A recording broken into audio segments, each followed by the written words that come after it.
नमस्कार, मैं राजेश शर्मा। आज सरदना विधानसभा के वलीदपुर गांव में बसपा का सम्मेलन हुआ। शायद ही लोगों को यह उम्मीद होगी कि सम्मेलन में बड़ी संख्या में विधानसभा के लोग उमड़ेंगे। तो इसकी वजह साफ है कि इस बार विनीत भराला बसपा से प्रभारी हैं। विनीत भराला के साथ उनके पिता की लेगेसी है। उनके पिता सत्यप्रकाश भराला क्षेत्र के बड़े प्रभावशाली नेता रहे। वे कई बार चुनाव लड़े, समाजवादी पार्टी से चुनाव लड़े, बहुजन समाज पार्टी में रहे। चुनाव तो नहीं जीत सके, लेकिन वह लगातार लोगों के दिल में बसे रहे। विनीत भराला पिछले लगभग 11 सालों से राजनीति कर रहे हैं। उनका जाटों में बेहद खास प्रभाव है। हाल में समाजवादी पार्टी के प्रमुख अखिलेश यादव के द्वारा रालोद प्रमुख जयंत चौधरी की तरफ इशारा करते हुए जो चवन्नी को रुपया बनाने का बयान आया, उसको लेकर भी लोगों में नाराजगी रही। आज सम्मेलन में जाटों की संख्या ने बता दिया कि सरदना विधानसभा 2027 में त्रिकोणीय मुकाबला होने वाला है। विनीत भराला लंबे समय समाजवादी पार्टी में रहे, लेकिन एक उनका सरदना विधायक अतुल प्रधान से रिश्ते ठीक न होने के कारण वे लगातार सरदना विधानसभा से समाजवादी पार्टी के टिकट भी मांगते रहे।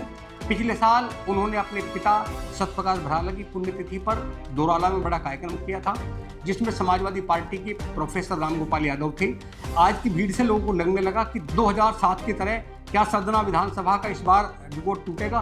क्या विनीत भराला 2027 लड़ाई में जीतने में सफल होंगे? क्या अतुल प्रधान को इस बार सम्मेलन से नुकसान होगा, या फिर भाजपा के पूर्व विधायक संगीत सोम बाजी मारेंगे? मेरठ की सरदना विधानसभा सीट पश्चिमी उत्तर प्रदेश की उन सीटों में शामिल है जहां पिछले करीब 40 साल से मतदाताओं ने किसी एक दल को हमेशा के लिए अपना नहीं माना। कभी लोकदल, कभी भाजपा, कभी जनता दल, कभी बसपा और अब समाजवादी पार्टी। सरदना की राजनीति ने कई रंग देखे। आखिर 1985 से अब तक सरदना में किस किस पार्टी का विधायक बने और कब बदला यहाँ का सियासी समीकरण, आइए जानते हैं सरदना विधानसभा की पूरी कहानी। साल 1985, लोकदल की शुरुआत। 1985 के विधानसभा चुनाव में अब्दुल वहीद कुरैशी लोकदल के सिंबल पर सरदना से विधायक बने। उन्हें 35,441 वोट मिले और उन्होंने कांग्रेस के सैयद जकीउद्दीन को करीब 10,792 वोट से हराया। यानी 1980 में कांग्रेस की जीत के बाद 1985 में सरदना ने राजनीतिक रूप बदल लिया। साल 1989 भाजपा ने खोला मोर्चा। 1989 में सरदना की राजनीति ने फिर करवट ली। ठाकुर अमरपाल सिंह भाजपा के टिकट पर विधायक बने। उन्हें 27,439 वोट मिले, जबकि अब्दुल वहीद कुरैशी जनता दल के उम्मीदवार के रूप में उनसे हार गए। यही वह दौर था जब पश्चिमी उत्तर प्रदेश में भाजपा अपना राजनीतिक आधार तेजी से मजबूत कर रही थी। साल 1991 में जनता दल की फिर वापसी हुई। 1991 में भाजपा अपनी जीत को बरकरार नहीं रख सकी। ठाकुर विजयपाल सिंह तोमर जनता दल से चुनाव लड़े और उन्होंने प्रोफेसर रविंद्र पुंडीर को इस चुनाव में हराया। करीब 1981 वोट से हराया, लेकिन यह बदलाव ज़्यादा समय तक नहीं चल रहा। फिर 1993, 1996 और 2002 प्रोफेसर रविंद्र पुंडीर का यहाँ भाजपा का दबदबा बनाया। 1993 में प्रोफेसर रविंद्र पुंडीर भाजपा के सिंबल पर सरदना से विधायक बने। उनके सामने ठाकुर विजयपाल सिंह तोमर और हरपाल सैनी चुनाव लड़े, लेकिन प्रोफेसर रविंद्र पुंडीर जीतने में सफल रहे। हालांकि 2002 में प्रोफेसर रविंद्र पुंडीर ने भाजपा का फिर तीसरी बार परचम लहराया। उन्हें 51,282 वोट मिले और बसपा के हरपाल सैनी को करीब 9545 वोटों से हराया। इसी तरह 1993, 1996 और 2002 लगातार 3 चुनाव भाजपा के प्रोफेसर रविंद्र पुंडीर के नाम रहे।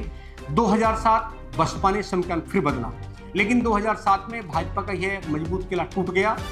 चंद्रवीर सिंह बसपा के सिंबल पर सरदना से विधायक बने। उन्हें 37,469 वोट मिले और उन्होंने राष्ट्रीय लोकदल की तबस्सुम बेगम को करीब 4335 वोटों से हराया। यानी करीब 1.5 दशक बाद मजबूत रही भाजपा की पकड़ के बाद सरदना में बसपा ने अपनी ताकत दिखाई। यह चुनाव सरदना के राजनीतिक इतिहास का एक महत्वपूर्ण मोड़ था। 2012 और फिर 2017 संगीत सोम का दौर। 2012 में भाजपा ने फिर वापसी की। ठाकुर संगीत सोम भाजपा के टिकट पर विधायक बने।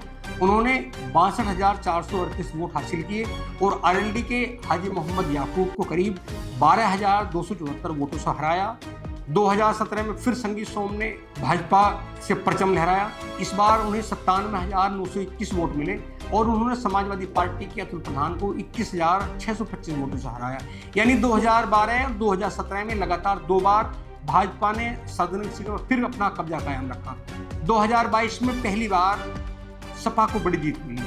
2022 का विधानसभा चुनाव, इस चुनाव में समाजवादी पार्टी के सिंबल पर अतुल प्रधान ने संगी सोम को हराया। अतुल प्रधान को 1,18,573 वोट मिले, जबकि भाजपा के संगी सोम को 1,03,73 वोट मिले। जीत का अंतर 18,200 वोट का रहा।